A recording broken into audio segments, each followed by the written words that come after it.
Good morning all. Welcome to Telugu scribe. ఈ రోజు ఖబర్ కి కహాని చూద్దాం. రెండు తెలుగు రాష్ట్రాల మధ్య సఖ్యత కోసం తాను ప్రయత్నిస్తున్నట్టుగా తెలంగాణ సీఎం రేవంత్ రెడ్డి గారు చెప్తున్నారు. ఆయన ఇటీవలే తిరుమల శ్రీ వెంకటేశ్వర దర్శనానికి వెళ్ళినప్పుడు కూడా ఏపీలో కొత్తగా ఏర్పడబోయే ప్రభుత్వంతో తాము సన్నిహిత సంబంధాలు నెరుపుతామని, రెండు రాష్ట్రాల మధ్య సుహృద్భావపూరిత వాతావరణంలో అన్ని సమస్యలు పరిష్కరించుకుంటామని చెప్పారు. ఈ క్రమంలోనే నిన్న ఏపీలో విజయం సాధించిన టీడీపీ అధినేత చంద్రబాబు నాయుడు గారితో మాట్లాడారు. ఫోన్లో మాట్లాడి ఆయన అభినందనలు తెలిపారు. రెండు రాష్ట్రాల మధ్య సత్సంబంధాలు కొనసాగించేందుకు సహకరించాలని కోరినట్టుగా చెప్పారు. కానీ ఇప్పుడు ఏపీలో విజయం సాధించిన టీడీపీ అధినేత చంద్రబాబు నాయుడు గారు, తెలంగాణకు ప్రస్తుత సీఎంగా ఉన్న రేవంత్ రెడ్డి గారు ఇద్దరు ఒకే స్కూల్లో పనిచేసేవారు. గతంలో చంద్రబాబు టీడీపీ అధ్యక్షునిగా ఉన్నప్పుడు రేవంత్ రెడ్డి తెలంగాణలో టీడీపీలో కీలకంగా పనిచేశారు. కొత్తగా ఏర్పడ్డ తెలంగాణ రాష్ట్రాన్ని పురిట్లోనే నులిమేయాలనే ఒక ప్రయత్నం, తెలంగాణని అస్థిరపరిచే ప్రయత్నం, తెలంగాణ రాష్ట్రాన్ని ఒక విఫల ప్రయోగంగా చూపే ప్రయత్నం చేశారు.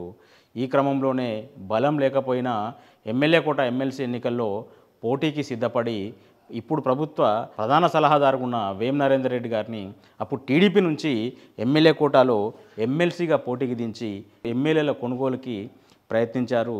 ఆ ప్రయత్నంలో అడ్డంగా పట్టుబడ్డారు. రేపు ఆ రాష్ట్రంలో చంద్రబాబు గారు, ఈ రాష్ట్రంలో రేవంత్ రెడ్డి గారు ఇద్దరు సీఎంలుగా ఉంటే మళ్ళీ తెలంగాణపై ఏమైనా కుట్రలు జరుగుతాయా? రెండు రాష్ట్రాల మధ్య సుహృద్భావపూర్వక వాతావరణం ఉండాల్సిందే. రెండు రాష్ట్రాల మధ్య అపరిష్కృతంగా ఉన్న అన్ని సమస్యల్ని పరిష్కరించుకోవాల్సిందే. ముఖ్యంగా విభజన హామీలు నెరవేరాల్సి ఉంది. 9-10 షెడ్యూల్ల ఆస్తుల పంపకాలు జరగాల్సి ఉంది. 10 ఏళ్ళైనా ఇవి పరిష్కారం కాలేదు. ఆంధ్రప్రదేశ్ తెలంగాణకి మొన్నటి వరకు జూన్ 2 వరకు హైదరాబాద్ ఉమ్మడి రాజధానిగా ఉండేది. ఇప్పుడు 10 ఏళ్ళ కాలపరిమితి ముగిసింది కాబట్టి హైదరాబాద్ తెలంగాణదే. కానీ ఏపీలో టీడీపీ గెలిచింది కాబట్టి హైదరాబాద్ని మళ్ళీ కొంతకాలం ఉమ్మడి రాజధానిగా కొనసాగించవచ్చనే కొన్ని కుట్రలు, కుతంత్రాలు జరుగుతున్నాయని తెలంగాణ మేధావుల్లోనూ ఒక రకమైన ఆందోళన నెలకొంది. దీన్ని ఇంకా ముందుకు తీసుకెళ్లడం మంచిది కాదు. రెండు ప్రభుత్వాలు కూడా హైదరాబాద్ తెలంగాణదే. తెలంగాణలో రాజకీయం ఎవరైనా చేయొచ్చు, ఏ పార్టీ అయినా రాజకీయం చేసుకోవచ్చు. మొన్నటి అసెంబ్లీ ఎన్నికల్లో కాంగ్రెస్ పార్టీకి తన అనుచరుడిగా గతంలో పనిచేసిన రేవంత్ రెడ్డికి సహకరించేందుకే చంద్రబాబు నాయుడు గారు ఇక్కడ అసెంబ్లీ ఎన్నికల్లో టీడీపీని పోటీకి దింపలేదు. ఆయన తెలంగాణలో మళ్ళీ తన పార్టీ కార్యకలాపాలు ప్రారంభించబోతున్నట్టు హైదరాబాద్లోని తన నివాసం నుంచి ఖమ్మం వరకు భారీ ర్యాలీ చేసినారు. టీడీపీని ఇక వస్తుంది చూడన్నట్టుగా చేసినారు. కానీ అసెంబ్లీ ఎన్నికల కాడికి వచ్చేసరికి ఆయన పోటీ నుంచి విరమించుకొని కాంగ్రెస్కు సహకరించిండ్రు. కాంగ్రెస్ పార్టీ ఎన్నికల్లో 64 సీట్లతో విజయం సాధించిన తర్వాత కాంగ్రెస్ శ్రేణులు ఎంత సంబరాలు చేసుకున్నాయో హైదరాబాద్లోని టీడీపీ అభిమానులు పసుపు జెండాలు పట్టుకొని గాంధీ భవన్లో హల్చల్ చేసిన దృశ్యాలు కూడా ఉన్నాయి. ఈ ప్రమాద గంటికలు, ఈ అనుమాన మేఘాలు తెలంగాణ ప్రజలపై కమ్ముకుంటున్నాయి. వీటి నుంచి ఒక మంచి మార్గం చూపాల్సిన అవసరం మన ప్రభుత్వం మీదే ఉన్నది, రేవంత్ రెడ్డి గారి మీద ఉంది. ఇక ఈరోజు ప్రధాన పత్రికలోని వార్తల్ని చూద్దాం. ముందుగా ఈనాడు. కేబినెట్ కూర్పుపై ఉత్కంఠ. 9వ తేదీ సాయంత్రం 6 గంటలకు మోదీ ప్రమాణ స్వీకారం. నేడు ఎన్డీఏ ఎంపీల భేటీ. తర్వాత రాష్ట్రపతికి మద్దతు లేఖల సమర్పణ. హోం, ఆర్థిక శాఖ, రక్షణ శాఖలు భాజపాకే. 3 బెర్తులు దక్కచుంటున్న తెదేపా వర్గాలు. బీహార్కు ప్రత్యేక హోదా కోరున్న జేడీయూ. ఈ నెల 9వ తేదీన మూడవసారి ప్రధానమంత్రిగా ఎన్డీఏ కూటమి నాయకుడిగా నరేంద్ర మోడీ గారు ప్రమాణ స్వీకారం చేయబోతున్నారు. క్యాబినెట్లో 2014, 2019లోనూ బీజేపీకి స్పష్టమైన మెజార్టీ వచ్చింది. 2014లో 282 మంది ఎంపీలు, 2019లో 303 మంది ఎంపీలు బీజేపీకి సొంతంగా ఉన్న మిత్రపక్షాలను కలుపుకొనే ప్రభుత్వాన్ని ఏర్పాటు చేసింది. మిత్రపక్షాలతో కలిసే ప్రభుత్వం సాగింది. 2019 తర్వాత అనేక రాజకీయ పార్టీలు ఎన్డీఏకు దూరమైనవి. మళ్ళీ ఇప్పుడు అసెంబ్లీ ఎన్నికలకు ముందు ఏపీలో టీడీపీ, బీహార్లో జేడీయూ లాంటి పార్టీలు బీజేపీతో జతకట్టినాయి. ఇప్పుడు ఆ రెండు పార్టీలతో పాటు ఇతర పార్టీల మద్దతుతోటి కేంద్రంలో ఎన్డీఏ ప్రభుత్వం మళ్ళీ కొలువుదీరబోతుంది. ఈ ప్రభుత్వంలో ఎవరెవరు మంత్రులుగా ఉండాలి, ఏ రాష్ట్రానికి ఎన్ని శాఖలు దక్కాలి, ఎన్ని మంత్రి పదవులు దక్కాలి, దక్కిన మంత్రి పదవుల్లో ఎలాంటి పోర్టుఫోలియోలు, ఎలాంటి శాఖలు తీసుకోవాలి అనే దానిపై సుదీర్ఘంగా చర్చ జరుగుతున్నట్టుగా తెలుస్తోంది. మొన్న ఎన్డీఏ పక్షం మీటింగ్ జరిగింది. ఆ మీటింగ్లో నితీష్ కుమార్ గారు, చంద్రబాబు నాయుడు గారు వీరు కూడా పాల్గొన్నారు. ఇతర పార్టీల నాయకులు పాల్గొన్నారు. తమకు ఈ శాఖలు కావాలని ఆయా నేతలు పట్టుబట్టినట్టు తెలుస్తోంది. నితీష్ కుమార్ బీహార్కు ప్రత్యేక హోదా ఇవ్వాలని డిమాండ్ చేస్తున్నట్టుగా తెలుస్తుంది. ఏపీకి స్పెషల్ స్టేటస్ ఇవ్వాలని చంద్రబాబు కోరుతున్నట్టుగా తెలుస్తోంది. ఏ రాష్ట్రానికి స్పెషల్ స్టేటస్ ఇవ్వడానికి తెలంగాణ వ్యతిరేకం కాదు, కానీ ఏ రాష్ట్రానికైనా ప్రత్యేక హోదా ఇస్తే తెలంగాణ నుంచి పెట్టుబడులు తరలిపోయే ప్రమాదం ఉంది.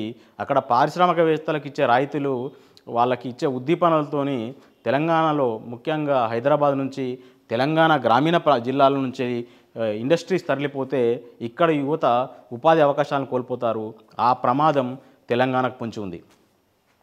ఇంతకుముందే చెప్పినట్టుగా రెండు రాష్ట్రాల మధ్య సత్సంబంధాలు కొనసాగాలి. ఘన విజయం సాధించినందుకు అభినందనలు. చంద్రబాబు నాయుడు గారికి రేవంత్ రెడ్డి గారు ఫోన్ చేసి మాట్లాడిన కథనం ఇది. ఇకపై మారిన చంద్రబాబును చూస్తారు. అధికారుల పెత్తనం ఉండబోదు. ఏపీ ప్రయోజనాలే తెదేపా ఎంపీల కర్తవ్యం కావాలి. లోక్సభకు ఎన్నికైన ఎంపీలకు చంద్రబాబు దిశానిర్దేశం. ఎన్టీఆర్ను గద్దెదించి చంద్రబాబు నాయుడు గారు 1995లో మొదటిసారి సీఎం అయ్యారు. ఆ తర్వాత 99 ఎన్నికల్లో బీజేపీతో కలిసి పోటీ చేసి మళ్ళీ విజయం సాధించారు. ఈ రెండు పర్యాయాలు ఉమ్మడి ఆంధ్రప్రదేశ్లో ఐఏఎస్ అధికారుల పెత్తనం ఎక్కువగా సాగేది. మంత్రులను మించి ఐఏఎస్ అధికారులు ఆయా జిల్లాలపై పెత్తనం సాధించేవారు. ఇప్పుడు అలా ఉండదు. ఇకపై ఎంపీలు, ఎమ్మెల్యేలు, మంత్రులు వీళ్ళే కీలకంగా ఉంటారు. ఇకపై మారిన చంద్రబాబును చూస్తారు అని ఆయన చెప్పినట్టుగా తెలుస్తుంది. నిన్న టీడీపీ పార్లమెంటరీ పార్టీ మీటింగ్ జరిగింది. ఆ మీటింగ్లో ఆయన చేసిన వ్యాఖ్యలు ఇవి.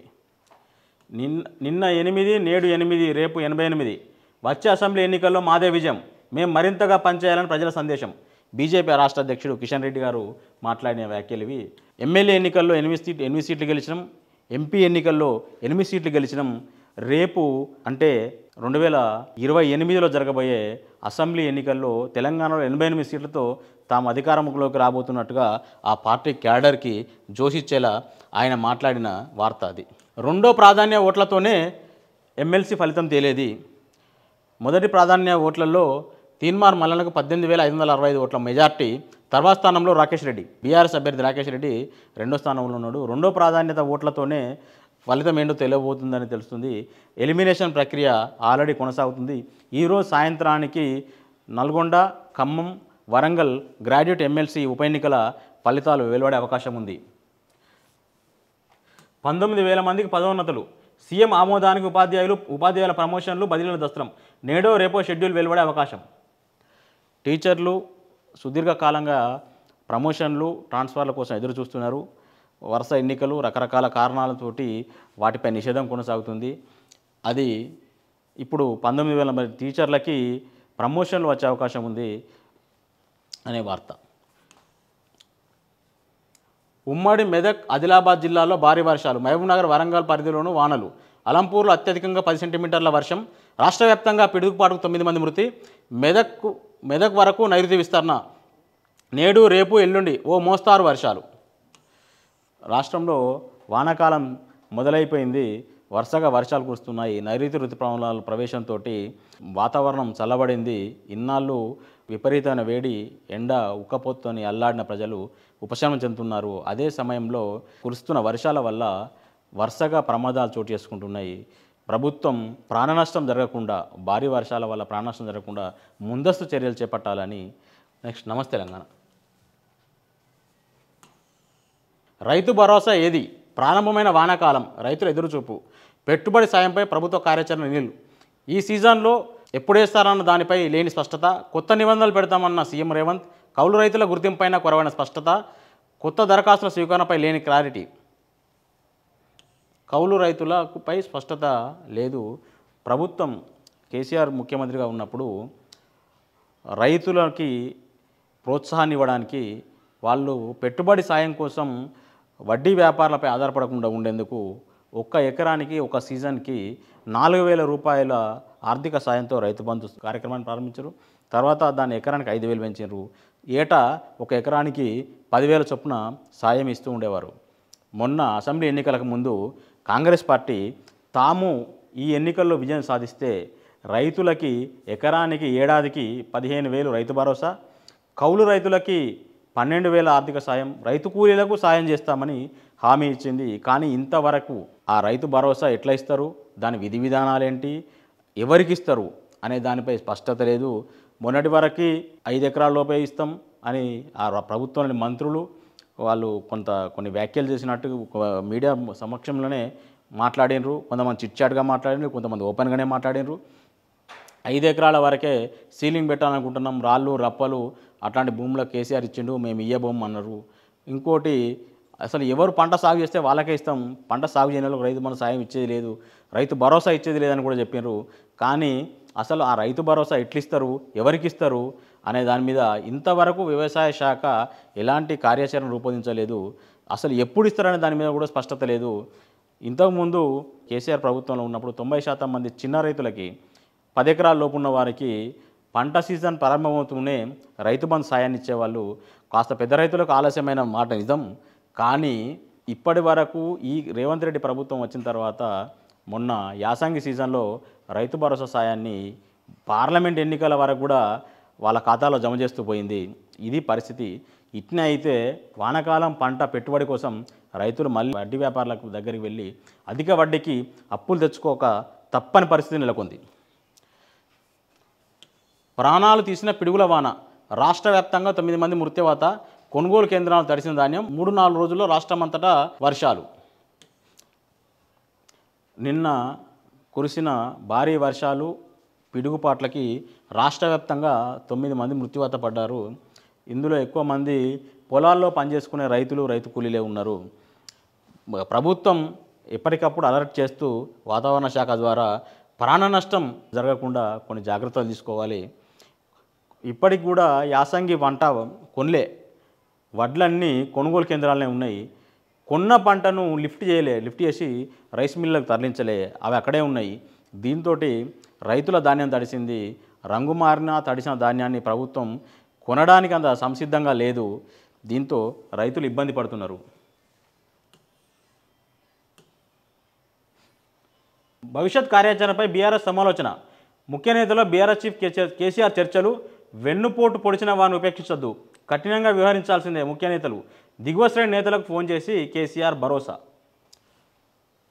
అసెంబ్లీ ఎన్నికల్లో 3/1 స్థానాలు గెలుచుకున్న బీఆర్ఎస్ పార్టీ పార్లమెంట్ ఎన్నికలకు వచ్చేసరికి ఒక్క సీట్లోనూ విజయం సాధించలేకపోయింది.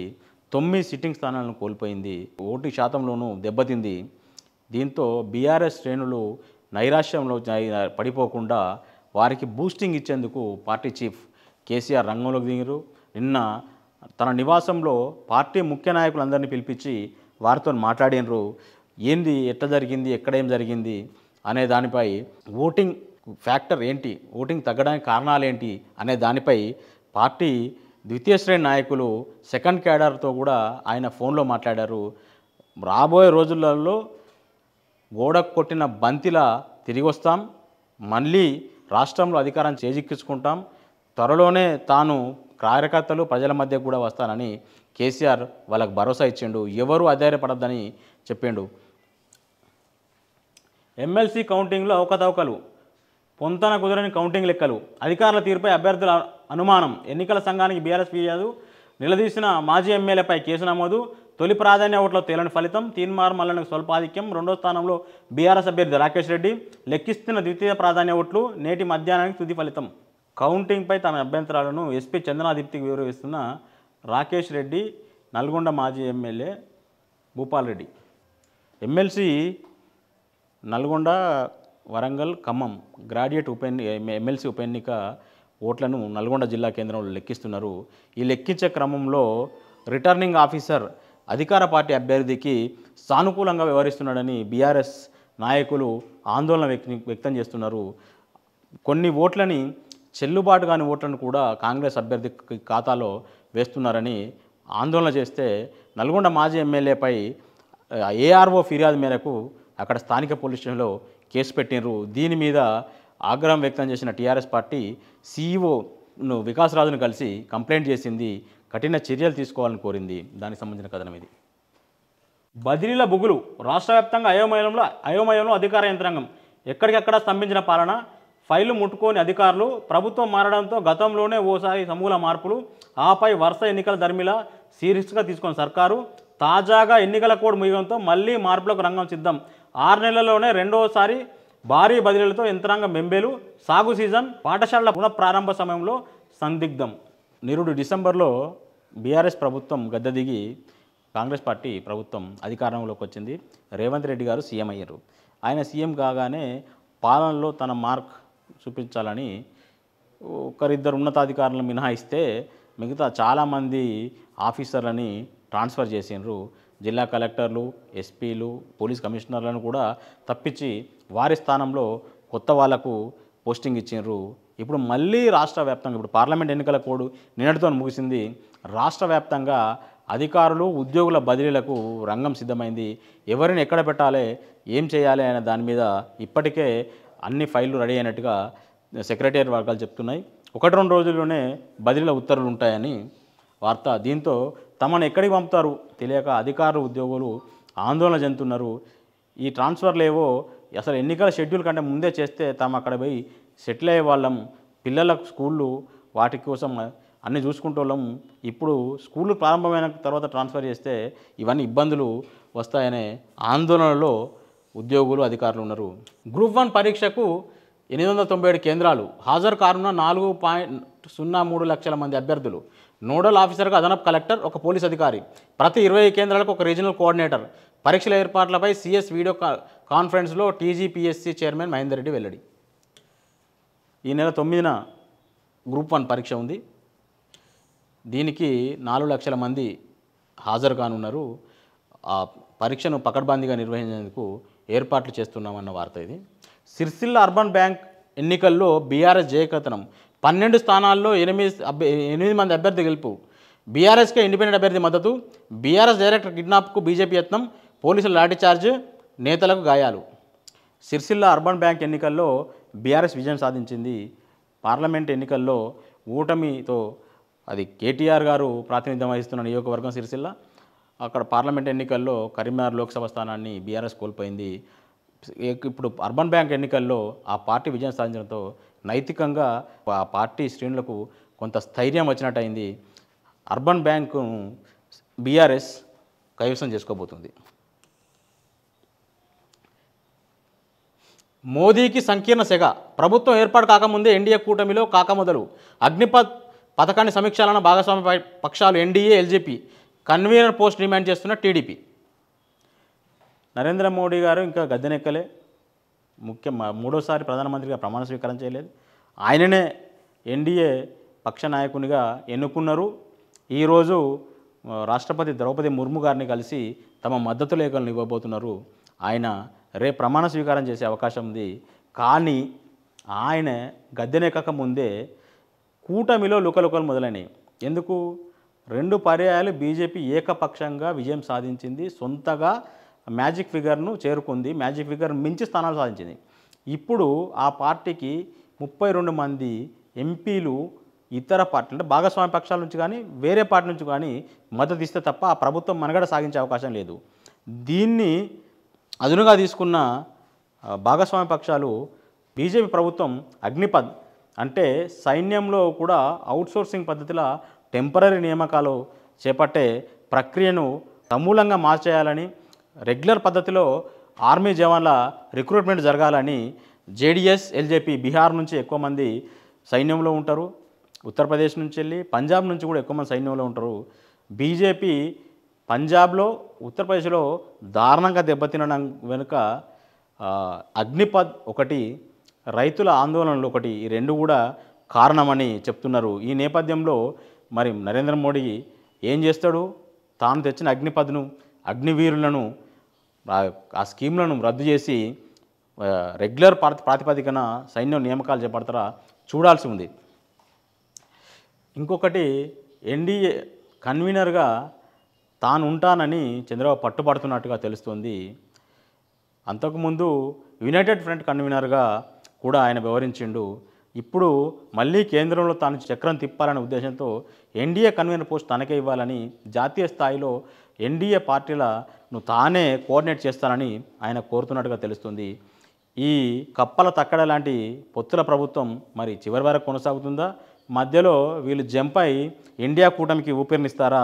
కాంగ్రెస్ పార్టీని గద్దెపై కూర్చోబెడతారా? లేదా ఏదైనా ప్రాంతీయ పార్టీ నాయకుడికి పీఎం పగ్గాలు ఇస్తారా అనేది కొన్ని రోజుల తర్వాత తేలబోతుంది. ఒకవేళ బీజేపీ కనుక దుందుడుకుగా వ్యవహరించి నరేంద్ర మోడీ ప్రభుత్వం గతంలో చేసినట్టే ఈసారి కూడా ఏమైనా దుందుడుకు చర్యలు తీసుకుంటే ఈ ప్రభుత్వం 5 ఏళ్ళు మనుగడ సాగించడం మాత్రం కష్టమేనని తెలుస్తుంది.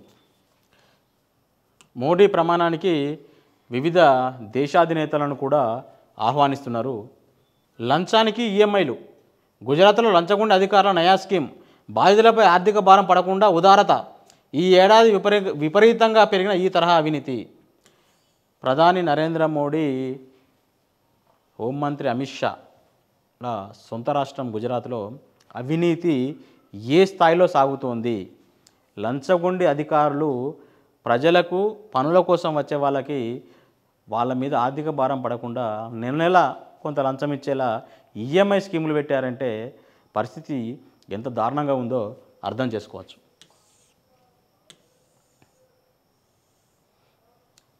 సినీ నటి బీజేపీ ఎంపీ కంగనా రనౌత్పై ఒక మహిళా కానిస్టేబుల్ చేయి చేసుకున్నారు. నేను ఎయిర్పోర్ట్లో, చండీగఢ్ ఎయిర్పోర్ట్ నుంచి చండీగఢ్ ఎయిర్పోర్ట్లో ఈ ఘటన జరిగింది. ఆమెను వెంటనే ఆ కానిస్టేబుల్ను సస్పెండ్ చేసి అరెస్ట్ చేశారు. దానికి సంబంధించిన 8-9 తేదీల్లో చేప ప్రసాదం. నాంపల్లి ఎగ్జిబిషన్ గ్రౌండ్లో ఏర్పాట్లు పూర్తి. ఆర్టీసీ ప్రత్యేక బస్సులు. మృగశిర కార్తె సందర్భంగా రేపు శనివారం, ఎల్లుండి ఆదివారం 2 రోజులు బత్తిన సోదరులు శివప్రసాదం పంపిణీ చేస్తుంటారు. ఆనవాయితీ ప్రతి సంవత్సరం పంపిణీ చేస్తారు. ఈ క్రమంలోనే నాంపల్లి ఎగ్జిబిషన్ గ్రౌండ్లో దేశ విదేశాల నుంచి, వివిధ రాష్ట్రాల నుంచి వచ్చే ప్రజల కోసం ఏర్పాట్లు చేశారు. ₹1,00,000 ఎప్పుడు ఇస్తారు? లక్నో కాంగ్రెస్ కార్యాలయం వద్ద మహిళల భారీ లైన్లు. ఎన్నికల్లో చేసిన వాగ్దానం అమలు చేయాలని డిమాండ్. ఎన్నికలకు ముందే కాంగ్రెస్ గ్యారంటీ కార్డుల పంపిణీ. ఉత్తరప్రదేశ్లో కాంగ్రెస్ పార్టీ పట్టు సాధించేందుకు, ఈ పార్లమెంట్ ఎన్నికల్లో ఎక్కువ స్థానాలు గెలిచేందుకు తాము కేంద్రంలో అధికారంలోకి వస్తే ఒక్కో మహిళకు ₹1,00,000 ఇస్తామని వాగ్దానం చేశారు. ఆ పైసలు ఎప్పుడు ఇస్తారు అని నిన్న లక్నో కాంగ్రెస్ పార్టీ ఆఫీస్ దగ్గర మహిళలు ఆందోళన చేసినారు. ఈ ఆందోళనలు క్రమేణా ఉత్తరప్రదేశ్ అంతా వ్యాపించే అవకాశం ఉంది. కాంగ్రెస్ పార్టీ ఏమో కేంద్రంలో అధికారంలో రాలే, మరి ఇచ్చిన హామీ నిలబెట్టుకోకుంటే ప్రజలు ఎక్కడికక్కడ నిలదీసే అవకాశం కూడా ఉంటుంది. మరి దీనిని ఎట్లా హ్యాండిల్ చేస్తారో కాంగ్రెస్ నేతలు చూడాల్సి ఉంది. నెక్స్ట్ సాక్షి. నీట్గా గోల్మాల్. మెడికల్ ఎంట్రన్స్ ఎగ్జామ్లో దేశవ్యాప్తంగా పలుచోట్ల కాపింగ్ జరిగినట్టు ఆరోపణలు. హర్యానాలోని ఓ సెంటర్లో ఒకే గదిలో పరీక్ష రాసిన అనేక మందికి 720కి 720 మార్కులు రావడంపై అనుమానాలు. 5 చొప్పున నెగిటివ్ మార్కులు ఉన్న కొందరికి 717, 718, 719 మార్కులు వచ్చినట్లు పత్రికల్లో ప్రచార ప్రకటనలు. ఈ వ్యవహారంపై అనుమానం వ్యక్తం చేసిన కొన్ని కార్పొరేట్ కాలేజీల యాజమాన్యాలు కోర్టుకు వెళ్లాలని భావిస్తున్న పలువురు విద్యార్థుల తల్లిదండ్రులు. జాతీయ స్థాయి మెడికల్ ఎంట్రన్స్ నీట్ దేశవ్యాప్తంగా ఎంబీబీఎస్, బీడీఎస్, ఇతర మెడికల్ కోర్సులో ప్రవేశాన్ని నిర్వహించే అర్హత పరీక్షలో గోల్మాల్ జరిగిందని, హర్యానాలోని ఒక పరీక్షా కేంద్రంలో మాస్ కాపింగ్ జరిగిందన్న అనుమానాలు వ్యక్తం అవుతున్నాయి. దేశవ్యాప్తంగా నిర్వహించే పరీక్షను ఇట్లా మ్యానిపులేట్ చేసి విద్యార్థుల భవిష్యత్తు ఆడుకోవడం క్షమించరాని నేరం. దీనిపై ఆ కేంద్ర ప్రభుత్వం, ఆ రాష్ట్ర ప్రభుత్వం వెంటనే స్పందించాల్సి ఉంది. ఎందుకంటే 720 మార్కులకు 720 మార్కులు రావడం అనేది అంత ఆషామాషి కాదు. నెగిటివ్ మార్కులు ఉంటాయి నీటిలో. అయినా కానీ కొందరికి 717 నుంచి 719 మార్కులు వచ్చినాయి.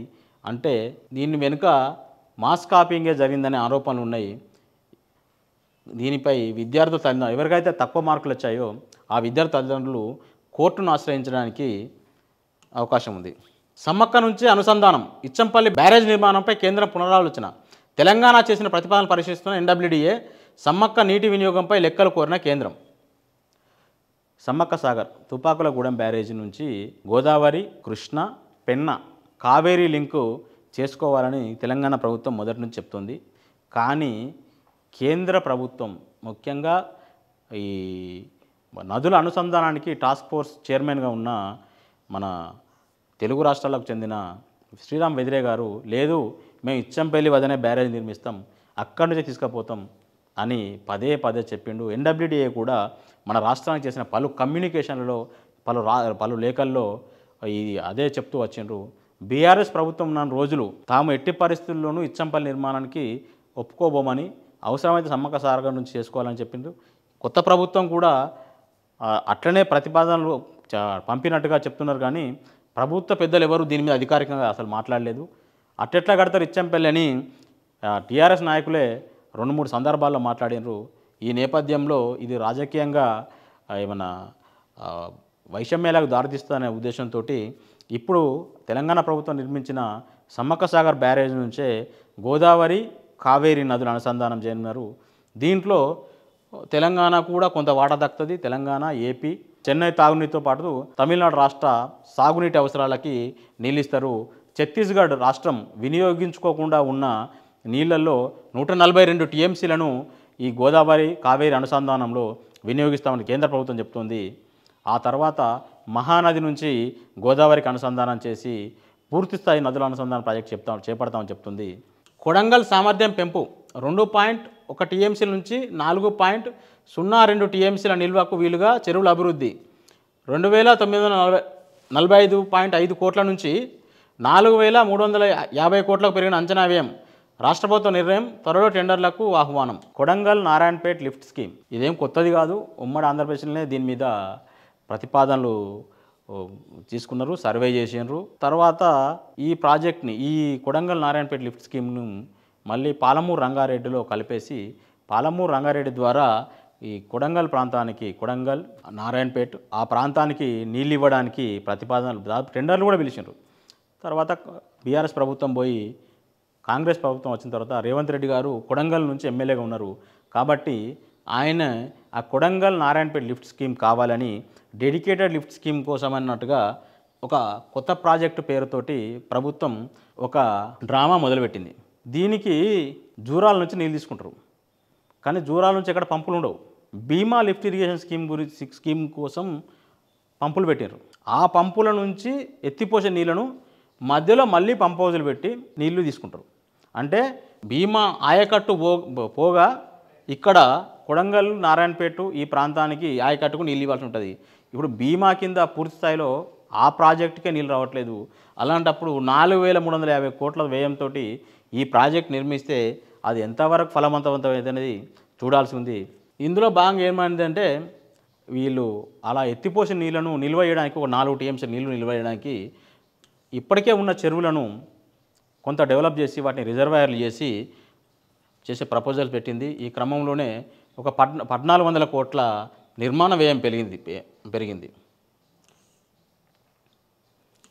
యథేచ్ఛగా హింస, కఠిన చర్య తీసుకోండి. గవర్నర్ కోరిన వైఎస్ఆర్సీపీ. సాక్ష్యాధారాలతో ఫిర్యాదు చేసిన పార్టీ నేతలు పోలీసులు ఏం చేస్తున్నారని గవర్నర్ విస్మయం. టీడీపీ దాడులపై గవర్నర్ జోక్యం చేసుకోవాలి, అరాచకాలను అడ్డుకోవాలి. టీడీపీ దాడులతో నష్టపోయిన ప్రతి కార్యకర్తకు తోడుగా ఉంటాం, సోషల్ మీడియా సైనికులకు అండగా నిలుస్తాం. వైఎస్ఆర్సీపీ అధ్యక్షుడు వైఎస్ జగన్. మా ప్రాణాలు కాపాడండి. ఏపీలో వ్యవస్థీకృత హింసపై సుప్రీంను ఆశ్రయించిన బాధితులు, ఎన్నికల అనంతరం రాష్ట్రంలో భయానక పరిస్థితులు, వైఎస్ఆర్సీపీ మద్దతుదారులు, సానుభూతి పరులపై దాడులు, సాక్ష్యాధారాలతో ఈమెయిల్ ద్వారా సీజేఐకి బాధితుల ఫిర్యాదు. ఆంధ్రప్రదేశ్లో వైఎస్ఆర్సీపీ ప్రభుత్వాన్ని వద్దనుకొని అక్కడి ప్రజలు చంద్రబాబు వారి నాయకత్వంలో ఉన్న టీడీపీ, జనసేన, బీజేపీ పార్టీలతో కూడిన కూటమికి అధికారాన్ని కట్టబెట్టారు. 170 స్థానాలకు గాను 164 స్థానాలను ఆ కూటమికి ఇచ్చారు. 5 ఏళ్ల పాటు వైఎస్ఆర్సీపీ పాలనలో తమ పార్టీ క్యాడర్పై విపరీతంగా దాడులు జరిగినాయి. కొంతమందిని చంపేశారని టీడీపీ నేతలు ఆరోపించారు. అలా ప్రాణాలు కోల్పోయిన వారిని చంద్రబాబు నాయుడు పరామర్శించారు, లోకేష్ గారు పరామర్శించారు. వైసీపీ ప్రభుత్వంపై ప్రభుత్వం అధికారంలోకి వచ్చిన వెంటనే ప్రతీకార దాడులు మొదలైనవి. ప్రజాస్వామ్యంలో ఏ పార్టీ అయినా ఈ తరహా దాడులు, హింసా రాజకీయాలు చేయడం ఎట్టి పరిస్థితుల్లో కూడా సమర్థనీయం కాదు. ఆయా పార్టీలు ఇప్పటికే పవన్ కళ్యాణ్ పిలుపునిచ్చారు, ఎవరూ దాడులు చేయొద్దని చెప్పారు. అయినా జనసేన పార్టీ కార్యకర్తలు కొన్ని నియోజకవర్గాల్లో తమకు వ్యతిరేకంగా ఇన్వాల్వ్ పనిచేసిన వాళ్ళతో పాటు రెడ్డి సామాజిక వర్గంగా చెప్పే కొంతమందిపై దాడులు జరుగుతున్నాయని, తమ కారుపై వైసీపీ బొమ్మ ఉన్న రెడ్డి అని రాసుకున్న దాడులు చేస్తున్నారని పలు వార్తా కథనాలు చూసినాం.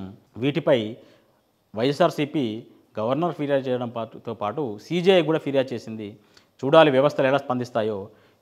ఏ ప్రభుత్వం అయినా కానీ ప్రజల ప్రాణరక్షణకు ప్రయత్నించాలి కానీ ఈ తరహా దాడులు గతంలో వైఎస్ఆర్సీపీ చేసినా ఇప్పుడు టీడీపీ జనసేన చేసినా సమర్థనీయం కాదు. ప్రజాస్వామికవాదులు ఎవరు ఇలాంటి ఘటనలను సమర్థించొద్దు. 8 మంది ఎమ్మెల్యేలు ఉన్న బీజేపీకి 8 ఎంపీలు. టీ కాంగ్రెస్పై అధిష్టానం సీరియస్.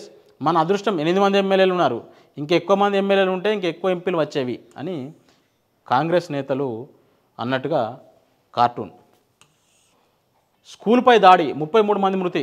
గాజాలోని అలీసరీద్ స్కూల్పై ఇజ్రాయిల్ జరిపిన దాడుల్లో 14 మంది చిన్నారులు సహా 33 మంది చనిపోయారు. ఈ మారణహోమం ఇంకా కొనసాగుతూనే ఉంది. ఈ తరహా ఇప్పటికే వందలాది మంది ప్రాణాలు కోల్పోయారు. ఐక్యరాజ్య సమితి, ప్రపంచ దేశాలు జోక్యం చేసుకున్న ఇజ్రాయిల్ తన దాడులను కొనసాగిస్తోంది గాజాపై. నెక్స్ట్ వెలుగు. ఎంపీల్లో 504 మంది కోటీశ్వర్లు. ఫస్ట్ సెకండ్ ప్లేస్లో తెలుగోళ్లే. రూపాయలు 5,705 కోట్లతో టాప్లో గుంటూరు ఎంపీ పెమ్మసాని. కొండా విశ్వేశ్వరరెడ్డికి 4,568 కోట్లు ఆస్తులు. దేశంలో సగానికి పైగా ఎంపీలపై క్రిమినల్ కేసులు. అత్యధికంగా బీజేపీ నుంచే 94 మంది వెల్లడించిన ఏడీఆర్ సంస్థ. పార్లమెంటుకు కొత్తగా ఎన్నికైన 4 మంది ఎంపీల్లో Guntur MP Pemmasani Chandrasekhar TDP, Chevella MP Konda Vishweshwar Reddy BJP. వీళ్ళిద్దరే టాప్ ప్లేస్లో ఉన్నారని ఉన్న వార్తా కథనం. ఎంపీల క్రిమినల్ కేసులు, వాళ్ళ ఆస్తులపై ఏడీఆర్ సంస్థ ఇచ్చిన రిపోర్టు ఆధారంగా రాసిన స్టోరీ ఇది. స్టాక్ మార్కెట్లో స్కామ్, ఇందులో మోడీ, అమిత్ షా పాత్ర ఉంది.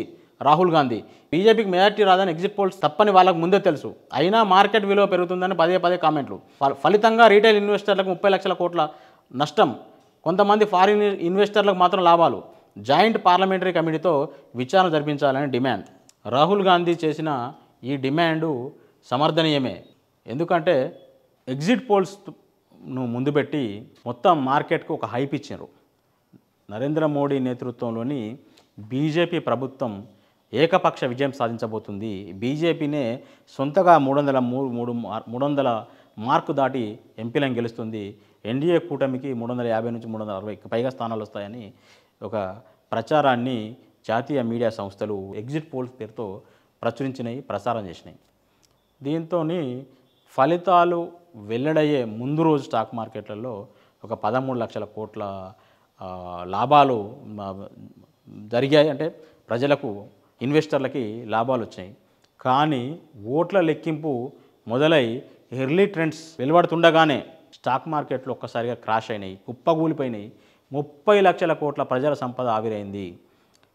ఎగ్జిట్ పోల్స్కు భిన్నమైన ఫలితాలు వస్తుండడం, ఇండియా కూటమికి అత్యధిక స్థానాలు గెలవడం, ఒకానొక దశలో ఇండియా కూటమి అధికారంలోకే వస్తుందేమో అనే రకంగా కనిపించడం, ఎన్డీఏ కూటమి బీజేపీ 240 స్థానాలకి పరిమితం కావడంతో ఈ కూటమి పక్షాలపై ఏర్పడి నరేంద్ర మోడీ పాలన వస్తుందేమో అనే అనుమానంతో మార్కెట్లు క్రాష్ అయ్యి ప్రజల సంపద ఆవిరైంది. దీని వెనుక కుట్ర ఉంది. దీని మీద జేపీసీ జాయింట్ పార్లమెంటరీ కమిటీ వేసి విచారణ చేపట్టాలని రాహుల్ గాంధీ గారు కోరినరు. ఇది నిజంగా సమర్థనీయమైన డిమాండే. నరేంద్ర మోడీ గారికి దమ్ముంటే, ఆయన దేశ ప్రధాని, ఆయనకు దమ్ముంటే ఇప్పుడు దీని మీద జేపీసీ వేసి విచారణకు సిద్ధపడాలి.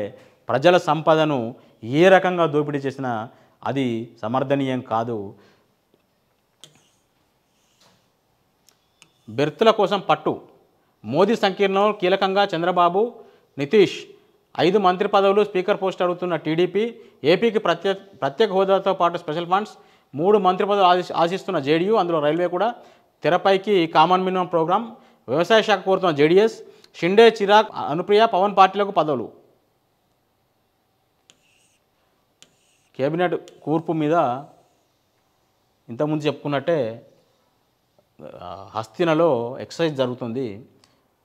పలు కీలక శాఖలు, భాగస్వామ్య పార్టీలు కోరుతున్నాయి. కానీ కీలక శాఖలన్నీ హోం, రక్షణ, జలవనరుల శాఖ, రోడ్లు, పౌర విమానయానం, ఇలాంటి కీలక శాఖలన్నీ, విదేశీ వ్యవహారాలు, ఇలాంటి కీలక శాఖలన్నీ బీజేపీ తన వద్దనే ఉంచుకునే యోచనలో ఉంది. ఎవరెన్ని అడిగినా బెర్తులు ఇస్తాం, ఆ పార్టీ సంఖ్యాబలానికి అనుగుణంగా క్యాబినెట్ బెర్తులు ఇస్తాం కానీ పోర్ట్ఫోలియోల విషయంలో మాత్రం తాము చెప్పినట్టే వినాలన్నట్టుగా నరేంద్ర మోడీ అమిత్ షా ద్వయం కోరుతోంది. ఈ దిశగా చర్చలు సాగుతున్నాయి. గ్రామం యూనిట్గా పంటల బీమా పథకం అమలుకు వ్యవసాయ శాఖ గైడ్లైన్స్ రెడీ చేస్తున్నది. రాష్ట్రంలోని ప్రతి గ్రామం యూనిట్గా వివిధ రకాల అంశాలను పరిగణలో తీసుకొని క్రాప్ ఇన్సూరెన్స్ అమలు చేయనున్నారు. రాష్ట్రంలో పంటల బీమా స్కీమ్ ప్రారంభించబోతున్నట్టుగా దీనికోసం వ్యవసాయ శాఖ సిద్ధమవుతున్నట్టుగా తెలుస్తోంది. ఇవాళ మేడిగడ్డకు మంత్రి ఉత్తమ్ తొలుత సుందిల్ల అన్నారం పరిశీలన, అట్నుంచి మేడిగడ్డకు ఎన్డీఎస్ఏ సూచించిన పనుల పురోగతిపై సమీక్ష. హైదరాబాద్కు చేరుకున్న జస్టిస్ ఘోష్ నేడు అన్నారం బ్యారేజీ పరిశీలన, సోమవారం నుంచి విచారణ. ఇరిగేషన్ మంత్రి ఉత్తమ్ కుమార్ రెడ్డి గారు ఈరోజు కాళేశ్వరం ప్రాజెక్టులోని ప్రధాన బ్యారేజ్ మేడిగడ్డ, అన్నారం, సుందిళ్లను పరిశీలించి నేషనల్ డ్యామ్ సేఫ్టీ అథారిటీ ఆయా బ్యారేజీల పరిరక్షణకు చేసిన సిఫార్సులపై ఎలాంటి చర్యలు తీసుకుంటారు, పనులు ఎక్కడి వరకు వచ్చినాయి అనేది పరిశీలించనున్నారు. నిన్న మేడిగడ్డ బ్యారేజ్లోని 7వ బ్లాక్లో ఉన్న 16వ నెంబర్ గేట్ని లిఫ్ట్ చేసినారు, పైకెత్తినారు. గతంలో ఆ గేట్ ఎత్తుతున్నప్పుడు భూగర్భంలో భారీ శబ్దాలు వచ్చినాయి అని చెప్పి ఆ గేటును లిఫ్ట్ చేయడాన్ని ఆపేసినారు. తర్వాత ఆ భూగర్భంలో ఉన్న బుంగని ఇసుక సిమెంట్ మిశ్రమంతో గ్రౌటింగ్ చేసి పూర్తి చేసిన తర్వాత నిన్న గేట్ను పైకి లిఫ్ట్ చేసినారు. ఈ గేట్లను ఎక్కడ వదిలేస్తారో, మేడిగడ్డను అట్లా వదిలేస్తారేమో అని ఒక అనుమానం కూడా కలిగింది. కానీ క్రమేణా ఒక్కొక్క గేట్ను తెరుస్తున్నారు. మేడిగడ్డ బ్యారేజీని రక్షించే మొత్తం గేట్లు ఎత్తి అవసరమైతే అయినా గేటు ఓపెన్ కాకుంటే కట్ చేసి ఆ బ్యారేజీని రక్షించాల్సిన అవసరం ఈ ప్రభుత్వం మీద ఉన్నది. మా నుంచి హేమ సస్పెన్షన్, డ్రగ్స్ తీసుకున్నట్లు కన్ఫర్మ్ కావడంతో నిర్ణయం అసోసియేషన్. ఇటీవలే బెంగళూరు రేవుపాట్లో పట్టుబడ్డ హేమ. సినీ నటి హేమను మూవీ ఆర్టిస్ట్ అసోసియేషన్ మా నుంచి సస్పెండ్ చేశారు. ఆమె డ్రగ్స్ తీసుకున్నది బెంగళూరు రేవుపాట్లో పాల్గొని అని కన్ఫర్మ్ కావడంతోనే మా ఈ చర్యలు తీసుకుంది. పిడుగులు పడి 9 మంది మృతి. మెదక్ జిల్లాలో 3, నిర్మల్లో 2 దుర్మరణం. ఆదిలాబాద్లో భార్యాభర్తల మృతి. నాగర్ కర్నూల్, నిజామాబాద్ జిల్లాలో 1 చొప్పున మరణం. భారీ వర్షాలతోటి పిడుగులు పడి రాష్ట్ర వ్యాప్తంగా 9 మంది చనిపోయినారు. ఋతుపవనాలు రాష్ట్రంలో యాక్టివేట్ అయినాయి. 1-2 రోజుల్లో వర్షాలు రాష్ట్ర వ్యాప్తంగా పడే అవకాశం ఉంది. ప్రభుత్వం మేల్కొనాలి, ఎర్లీ మాన్సూన్ యాక్షన్ ప్లాన్ సిద్ధం చేసుకోవాలి. అన్ని శాఖల సమన్వయంతో హైదరాబాద్లో అయితే నాలాలు ఉప్పొంగకుండా చూసుకొని ప్రజల ప్రాణాలు కాపాడాలి. గ్రామీణ ప్రాంతాల్లో పిడుగులు, భారీ వర్షాలతో చెట్లు కూలి ఇలాంటి ప్రమాదాలు జరగకుండా చర్యలు తీసుకోవాలి. గెలుపు దిశగా తీన్మార్ మల్లన్న. గ్రాడ్యుయేట్ ఎమ్మెల్సీ ఎన్నికల్లో గెలుపు దిశగా తీన్మార్ మల్లన్న సాగుతుండు. ఫస్ట్ ప్రయారిటీ ఓట్లలో ఆయనకు ఆధిక్యత ఉందన్నట్టుగా ఈ కథనం. చదువుకున్న వాళ్ళకే ఓటేయరాలే. గ్రాడ్యుయేట్ బైపోల్లో 25,877 ఓట్లు చెల్లలే. మొదటి ప్రయారిటీ ఓట్లపై తీవ్ర ప్రభావం. బ్యాలెట్ పేపర్లపై విచిత్ర రాతలు. రెండో ప్రాధాన్యత ఓట్లకు వెళ్లాల్సిన పరిస్థితి. గ్రాడ్యుయేట్ ఎమ్మెల్సీ ఎన్నికల్లో అందరూ పట్టభద్రులే ఓట్లేస్తారు. ఆంగ్ల అక్షర క్రమంలో ఎంతమంది అభ్యర్థులు పోటీలో ఉంటే బ్యాలెట్ పేపర్లపై వాళ్ళ గుర్తుకు ఎదురుగా ఆ నెంబర్ 1, 2, 3 నెంబర్ వేస్తూ ఎంతోమంది అభ్యర్థులు ఉంటే వాళ్ళకు ప్రాధాన్యత క్రమంలో ఓటేసే అవకాశం ఓటర్లకు ఉంటుంది. ఈ ఓన్లీ ఎమ్మెల్సీ ఎన్నికల్లోనే ఈ తరహా ఓటింగ్కి ఛాన్స్ ఉంది. కానీ అందరు గ్రాడ్యుయేట్లే అక్కడ ఓటర్లు. వాళ్ళకు ఈ ప్రాధాన్యత క్రమంలో ఓటే రాకపోవడం నిజంగా విచారకరం. ఇంతకుముందు ఎక్కడ గ్రాడ్యుయేట్ ఎన్నికలు జరిగినా అసలు టీచర్స్ ఎమ్మెల్సీ ఎన్నికల్లో కూడా టీచర్ల ఓట్లు కూడా చెల్లుబాటు కాకుండా పోతున్నాయి. ఇది మొత్తం ఓటింగ్లో దాదాపు 5 నుంచి 10% మధ్యలో ఉంటుంది. ఇది మంచిది కాదు. కొంతమంది ఏమో వాళ్ళని అభ్యర్థులను కీర్తిస్తూ జయ నినాదాలు రాసినారు. కొంతమంది తమ పేటీఎం నెంబర్లు ఇచ్చినట్టుగా తెలుస్తుంది. కొంతమంది రోమన్ అంకెలు వేసినారు. దీంతో ఆ ఓట్లు చెల్లుబాటు కాకుండా పోయినాయి. అట్లా చెల్లుబాటు కాకుండా పోయిన ఓట్లు దాదాపు 26,000 ఓట్లు ఉన్నాయి. గ్రాడ్యుయేట్లు మంచిగా ఓట్లేయండి. ఎవరు సమర్థులో వారికే పట్టం కట్టుండి. ఎక్కువ ఇట్లా చెల్లుబాటు కాకుండా పోయిన ఓట్లలో ఫస్ట్ ప్రయారిటీ ఓట్లే ఉన్నాయి. ఆ ఫస్ట్ ప్రయారిటీ ఓట్లు తీన్మార్ మల్లన్న పడ్డాయా, రాకేష్ రెడ్డి పడ్డాయా, ప్రేమేందర్ రెడ్డి పడ్డాయా, ఇంకో అశోక్ సార్ అన్నారు ఆయనకు పడ్డాయా, ఎవరికి పడ్డాయైనా కానీ వేరే అభ్యర్థులు పడ్డాయైనా కానీ ఫస్ట్ ప్రయారిటీ ఓట్లనే ఎక్కువ ఓట్లు చెల్లుబాటు కాకుండా పోయినాయి. కొంతమంది ఫస్ట్ ప్రయారిటీ వేయకుండా 2, 3 ప్రయారిటీలు ఇవ్వడం వల్ల కూడా కొన్ని ఓట్లు చెల్లుబాటు కాకుండా పోయినాయి. ఇవి ఈరోజు ప్రధాన పత్రికల్లోని వార్తలు. మళ్ళీ రేపు ఖబర్కి కహానీలో కలుద్దాం. Thank you.